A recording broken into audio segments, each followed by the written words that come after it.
The taxi industry in South Africa, it is the only mode of transport that is able to navigate the road network in the country. In the most rural of areas, in the most urban of areas, where the rail system doesn't get to, where the bus systems aren't able to get to, the taxi industry patches those up. It's different cultures, different age group that depend on taxis.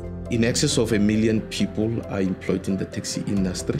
We take it as 1.8 direct jobs and just over 3 indirect jobs that are created around the financing of every taxi. So we are responsible for at least about 800,000 families that are fed as a result of the existence of the taxi industry. Without a taxi, people will suffer a lot.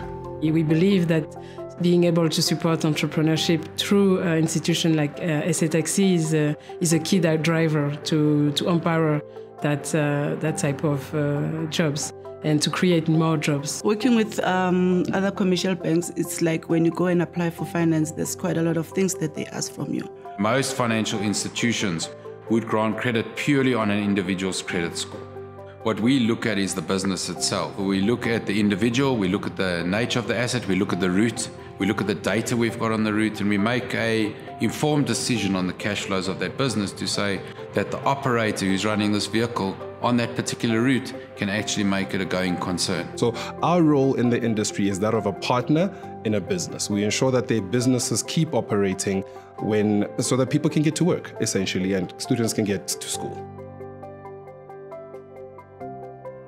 So what happened last year in right about March when the country went into a complete lockdown? People weren't moving around. If community doesn't go to work, then it means our taxis have to be packed as well.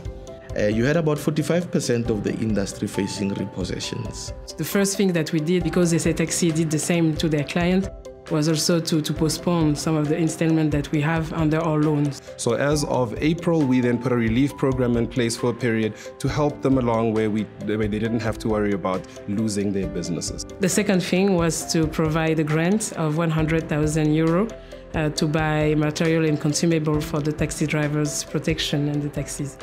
Sanitizers, masks.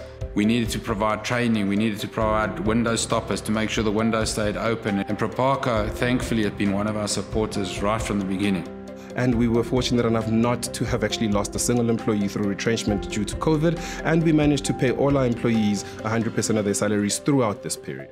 No driver lost the job. Queue marshals are still there. Clerks in the offices are still there. So the commitment from everybody who was able to understand the impact of COVID made us survive. But what we have seen over time as the country is opening up for business yet again is the resilience and sustainability of this industry. For the last 5 years, the commitment of Proparco as a whole was multiplied almost by 3, and Africa is one of the strategic continents, and we will continue to support South Africa and the rest of the continent. We are very encouraged for the next couple of months and certainly into the near future, and we look forward to working with Proparco and making sure that we can continue to be relevant, not just to our constituency, not just to the taxi industry, but to the country.